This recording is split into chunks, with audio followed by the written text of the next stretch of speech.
Narayana Samarambam Vyasa Shankara Madhyamam Asmadacharya Paryantam Vande Guru Paramparam. Om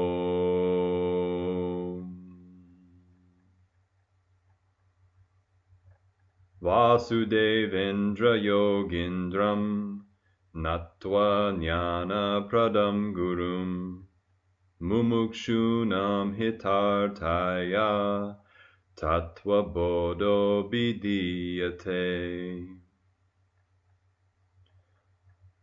Okay, so we're in the qualifications section of Tattva Bodha. We talked a little bit in the last video about this, kind of introduced the idea of qualifications. What we're talking about here is self-knowledge. That's what we're trying to get from Vedanta. So where does the opposite of that, where does self-ignorance occur? Well, it occurs in your mind, in the form of erroneous, false, inaccurate thoughts about yourself, about what you really are. So therefore, self-knowledge also occurs in the mind. So we could say the gaining of knowledge or the removal of ignorance. Either way you want to look at it, it occurs in the mind. Right? So the mind is the location of this ignorance, so to speak, and the mind is also the tool for removing that ignorance. So it makes sense that the mind needs to be properly prepared. And I can't really emphasize this subject enough. The topic of qualifications can get a little bit boring, maybe. You know, you might want to just move on into the teaching to see how the whole process of discrimination works, distinguishing between the self and the not self, Atma and Anatma. But it really doesn't help that much if your mind isn't properly prepared. So we're gonna take a fair amount of time, at least talking about these qualifications, and I hope that you stick with me on this one, because without the proper qualifications, it makes a block in your mind. It's not easy as it is studying the teachings because the subject matter is a little bit difficult. It's very difficult. So ignoring the qualifications is to make things more difficult for yourself or even impossible. Some people do have some blocks, in their mind. They don't have a particular qualification developed enough, and it keeps them struggling with the teaching over and over and over again. Highly qualified people get the teaching quickly, but most of us aren't like that. Most of us need to do a little bit of work. You can't divorce Vedanta from your life. Okay, Vedanta is something that you use your intellect to think about, but you can't take your mind and your intellect away from your life. Okay, so if you're living your life in a particular way that's causing your mind to be disturbed, causing your mind to be agitated, then it's going to affect your self-inquiry. Okay, so that's why this topic of qualifications is important. So we'll go through them, and then we'll talk a little bit about how to develop these qualifications. So just a quick review here. We said that in the last video, the purpose of the text Tattva Bodha is for attaining freedom, and that is done by discrimination between the self and the not self, the Atma and the Anatma. And the method of discrimination will be unfolded in this text, and this is for those endowed with the fourfold qualifications. Fourfold. Just FYI, this is called sadhana chatushtaya. And that's not one that you need to remember, but I do want to give some of these Sanskrit terms just for those who are curious. All right? But what we're just going to call it here is the fourfold qualifications. So what is the fourfold qualifications? The fourfold qualifications are discrimination, dispassion, the sixfold accomplishments, and an all-consuming desire for freedom. If you want to follow along with this text, you can go to the books section on my website and read or download my translation and commentary of Tattva Bodha. So we've said that the means for freedom, right, the means for self-knowledge, is discrimination between the self and the not self, because there's a mix-up. Really, you are non-dual, limitless, infinite, eternal, indivisible, independently existent consciousness, but it seems like you are these limited, dependently existent objects, such as the body and the mind. So we've got to sort out this confusion. It does look that way. It certainly seems as if you're the body and mind. So we need to be able to, we need some help sorting this out to see what is your true nature, what is the self, and what is the not self. So we said that you have to have these qualities of mind to be able to get self-knowledge.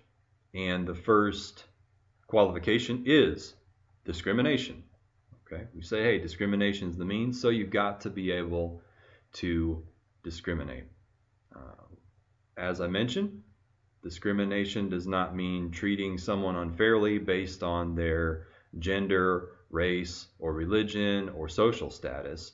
Discrimination is making a distinction between two things, differentiating between two things. All right, so discrimination is also known as viveka. Right? Viveka is the Sanskrit word for discrimination. So that is the first qualification in the text here. What is discrimination? It is the understanding that the self alone is eternal and unchanging. Thus, only the self is real. All else, meaning the not self, is finite and ever-changing. Therefore, the not self is unreal. Distinguishing between the real, the self, and the unreal, the not self, is discrimination. We've talked a little bit about the meaning of real and unreal, and this is very important. What is real is something that does not change, because something can only be real if it's always the same thing. Okay, you say, well, this thing is. Well, if it's one thing one moment and one thing in the next, then what can you really say it is? You can say, well, it is this, and then now it's this, and now it's this, or it's not here, and now it is here, and now it's gone. You know, it's temporary. You can't say something like that is real because, you know, which one are you referring to? You say, this is my body. Well, this isn't the same body that you had yesterday. It's not the same body that you had last week. It's not the same body that you had 10 years ago. And it's certainly not the same body that you had when you were a baby. Okay? If your baby body was real, for instance, it would still be here, but it's gone. So when you refer to, you say the body, it's hard to say what you're referring to because the body changes over time. So in that regard, you can see how you can't say something like the body is real. And that logic applies to everything in your experience, because everything in your experience, anything you can know, anything you can experience at all, is subject to change. So it can't be real. So what is real? And we've already said that the self is non-dual consciousness and it's unchanging. So that means that the self, what you really are, is what is real. All right, so we've talked about sat or satya and mithya. So we can say that the word real refers to the self, and the self is Sat or Satya. All right, and Satya is a word, a Sanskrit word that you are going to have to know because it doesn't specifically translate very well into English.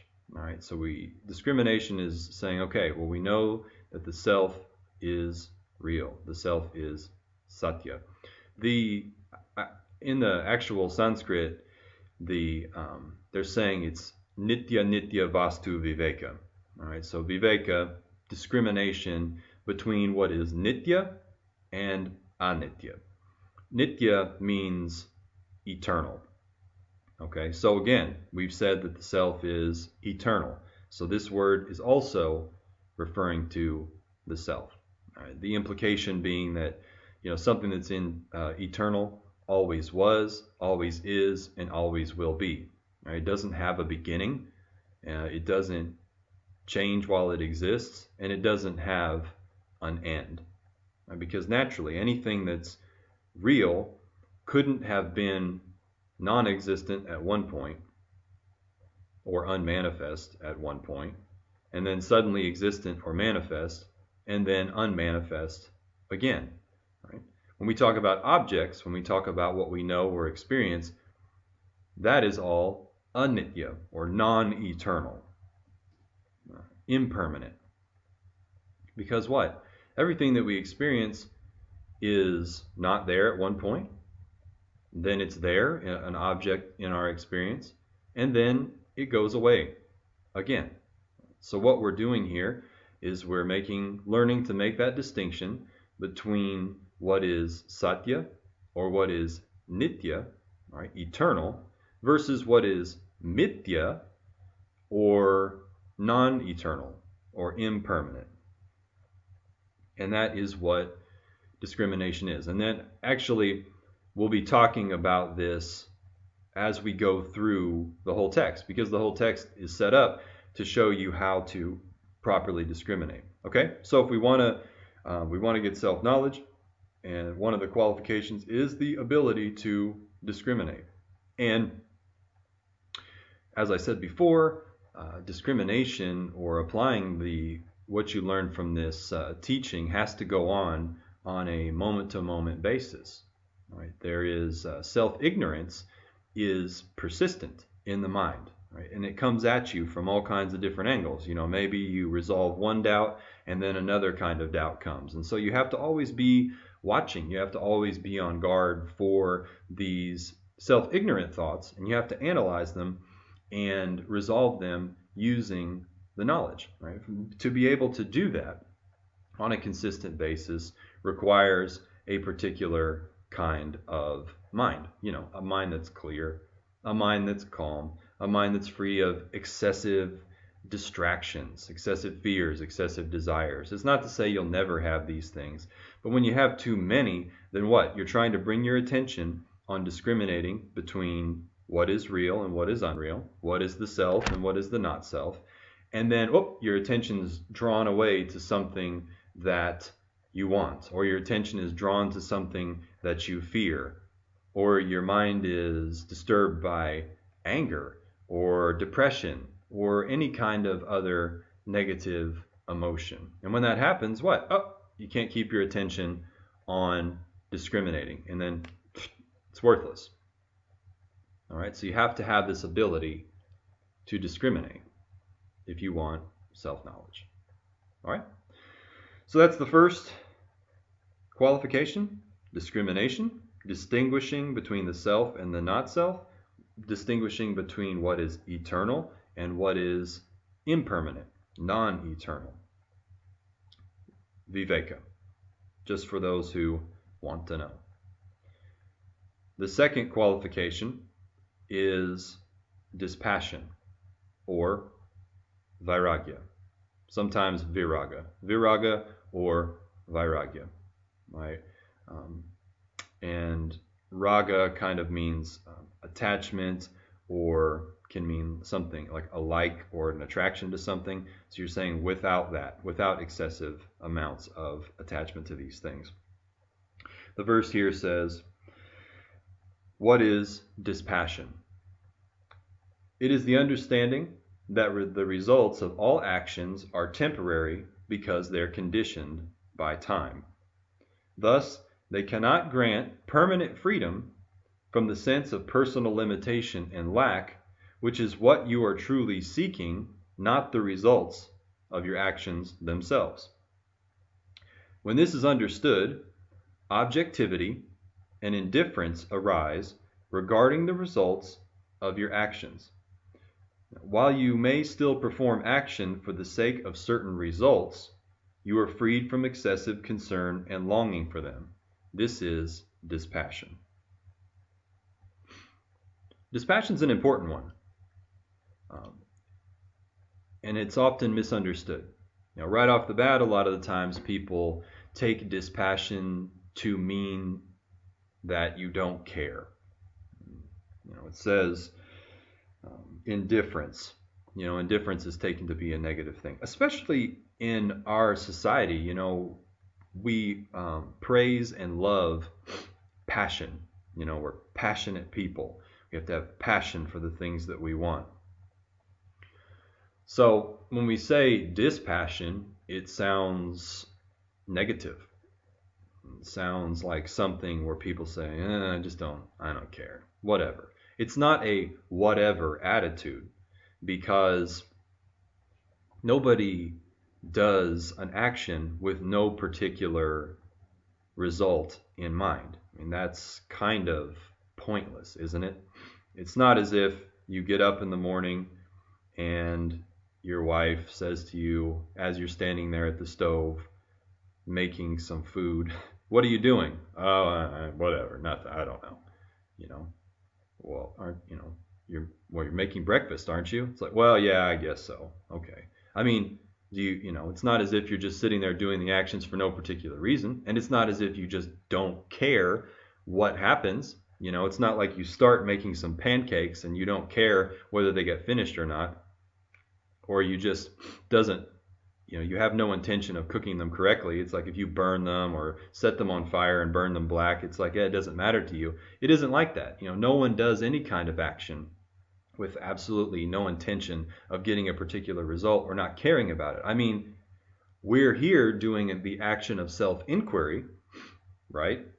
With what? A very specific intention of trying to get self-knowledge. Right? So what is this dispassion thing? What do we mean here? Well, it all goes back to the whole what do you want from objects thing, right? What do you want from these things that you can know or experience? Now, what we've seen is that typically what we're trying to get out of them is freedom. Freedom from the feeling that we lack something. There's something missing, right? That we freedom from the feeling that we're dissatisfied and unfulfilled. And we want happiness from our actions. We're doing actions specifically to get objects, particular results, maybe an accomplishment at work, maybe a particular kind of career, money, maybe just some pleasure, maybe a relationship, respect from other people, etc. Anything that you want, we're trying to get these things, we're trying to get them for the sake of happiness, or so it seems. And that's why we get really bent out of shape about them. That's why we really, really get concerned about the results. It's not as if you don't have an intention in mind when you do something. When you initiate an action, there is a particular result that you're going for. There is a particular result that you intend to get. Okay? But is it going to give you what you want?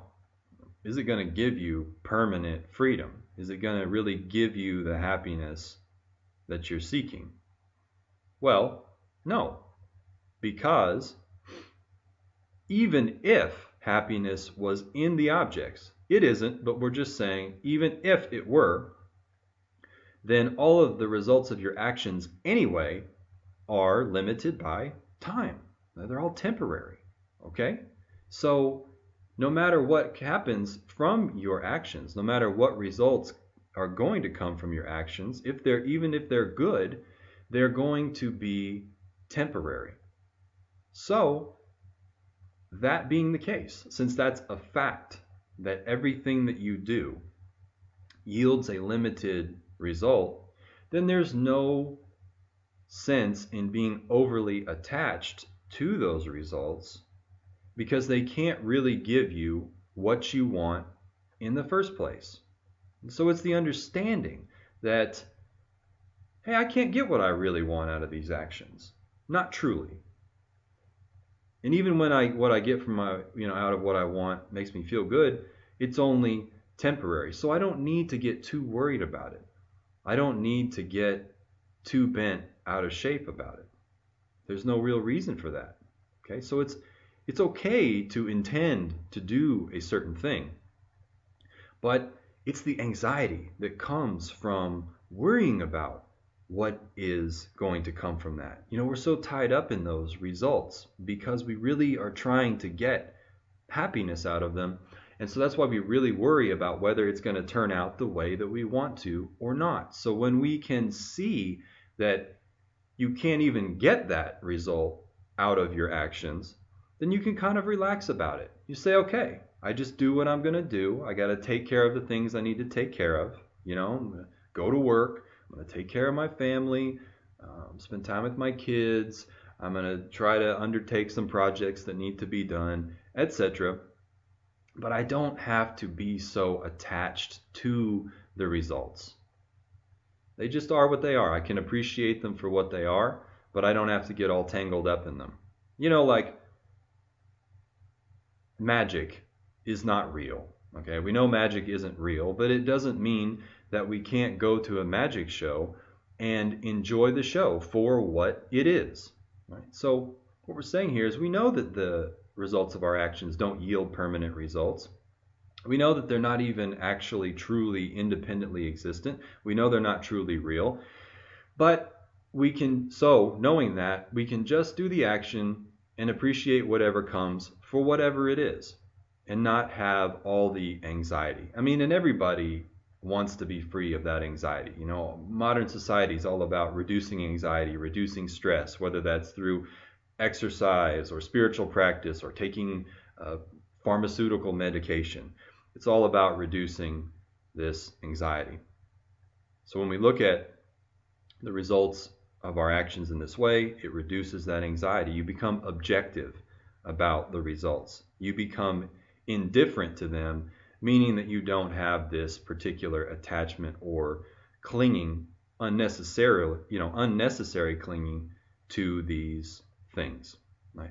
Swami Paramarthananda actually defines dispassion as freedom from addiction to objects. Right? We're not saying, the scripture is not saying that objects themselves are bad, okay? But knowing that they are impermanent and temporary and ultimately don't really give you what you want, then there's no need to be addicted to them. You don't have to compulsively seek these objects. You don't have to get all bent out of shape about trying to get them or trying to keep them. No, it's not necessary. We're saying these things are okay. They are what they are, but we don't want to be addicted to them. Because why? Think about it. When you have a compulsive behavior, when you have an addiction, then your mind is not peaceful. And you are likely to maybe even bend or break the rules to try to get what you want. And maybe you'll tell a little lie. Maybe you'll manipulate somebody. Maybe you'll try to cut corners. So you give up your duty. You give up the basic rules of good conduct to try to get what you want. And you get very disturbed about these kind of things. Your mind is constantly fixated on trying to get these things. I used to live a particular kind of life that wasn't very healthy, and my mind was very fixated on getting the things that I wanted all the time. And if I didn't get them, then I was very upset, and I think everybody can relate to that in some kind of way. So objects are all right, but we just don't want to be addicted to them. And for a practical reason, because addiction in your mind, or compulsion to do things in your mind, disturbs the mind. And when your mind's not clear, then it can't do self-inquiry. When your mind is focused on objects, trying to get them. Oh, I've got to get that money. I've got to get that particular pleasure. Oh, I've got to get some more drugs. I've got to get some more alcohol. I've got to get some more sex. I've got to get this.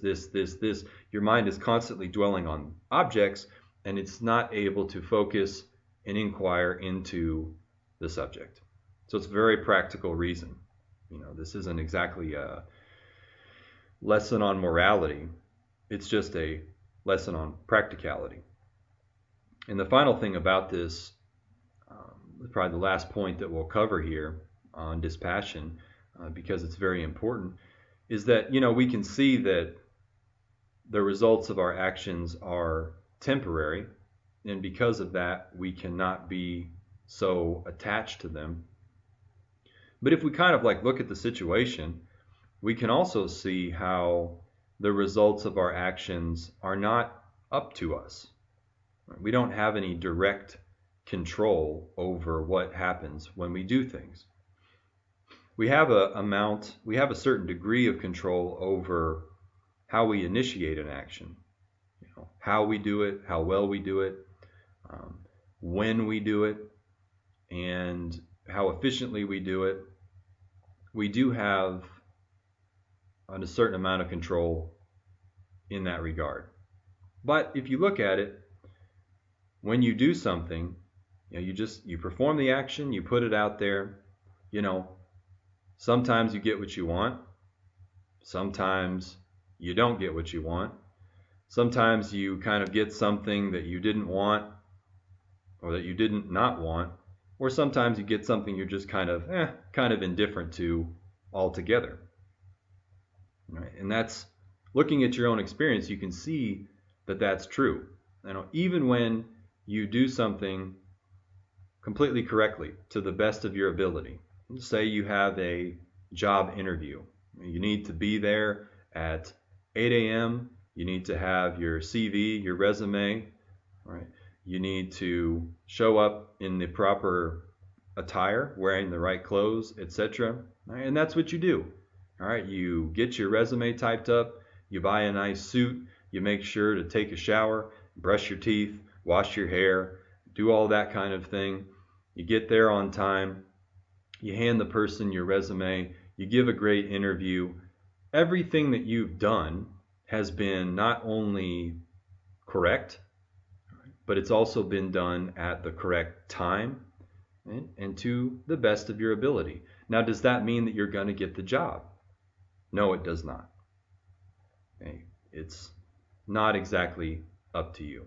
No matter when you do the right thing or not, sometimes you get what you want and sometimes you don't. So again, when you analyze this situation and you see that this is true, just take a look around. Just kind of take a look around at your life. Think back through all of your past experiences. Look at the things you're doing now and see what happens. See what happens. When you are sitting there making dinner and you have all the proper ingredients, okay? You get everything in there, you mix them all together right, you cook them at the right temperature, you put it all in the proper place, and then what? Maybe it doesn't quite turn out the way you want. Maybe it's good, maybe it's bad. Maybe the person you cooked it for, maybe you make the most delicious, perfect dish possible, and maybe they like it, and maybe they don't. It's not really up to you. Look at these kind of situations. See for yourself how this is true. And when that becomes totally clear, you can say, wait a minute. I thought this was a bad thing, but really it's a good thing. Because if the result of my action is not completely under my control, is not totally up to me, then I don't have to worry about it. The only thing that I need to concern myself with is whether or not I'm doing the right thing at the right time to the very best of my ability. That's all that's required. That's all that you have any control over at all. You know, same thing. So if objects, the results of actions are always temporary, then there's no point in getting bent out of shape about it when the results are temporary. Right? They can't give you permanent happiness. They can't give you a permanent result. So you don't need to worry in that regard. Right? And if the results of your actions aren't up to you, right, you can't exactly totally control what happens, well then also you don't need to worry. All you have to do is do your best, put the action out there, and relax. You know, no anxiety, no stress is actually required, because no amount of anxiety, no amount of stress is going to change the outcome. Right? If you've done what you can, sitting around fretting about it, worrying about it, entertaining all kinds of fears does not change the outcome in the least bit. So you can leave that. All right? You don't have to worry about getting what you want from objects, because you can't necessarily. Right? You have an intention to get something, but you understand it's not going to make you permanently happy. Right? So you don't have to become addicted to objects. You don't have to compulsively chase them. All you have to do is perform your actions as efficiently as possible and in a timely manner, and then you can relax. You can let whatever results come and be as they may. And this is an exceptionally important qualification, because, again, your mind has to be peaceful and calm. Right? Forget the whole Vedanta thing. Having a peaceful and calm mind makes you feel better, generally. Right? Having a mind that's full of fear and anxiety feels terrible. So, if for nothing else, you can take up the practice of dispassion, right, by analyzing your situation and understanding it. You can take that up simply for a more peace of mind, for more relaxation, right, for feeling better in your everyday life. Right? But in regard to Vedanta, we're saying, hey, you need to have this because self-inquiry requires consistent dedication, unbroken focus, commitment. And that's not possible when your mind is completely disturbed by what you're afraid of, by your anxieties, by compulsive behavior, etc. So again, this is something that has a very practical aspect. And I think that's as far as we're gonna get in this video. So we've covered discrimination, viveka, and dispassion, vairagya. And in the next video, we'll take up the sixfold accomplishments, which is the Samadhi Shatka Sampattihi. And that will be the topic of the next video. I hope to see you then. Purnamidaf, Purnamidam, Purnat, Purnamadachyate, Purnasya, Purnamadaya, Purnameva Vashishyate. Om Shanti Shanti Shanti. Bhaja Govindam, Bhaja Govindam.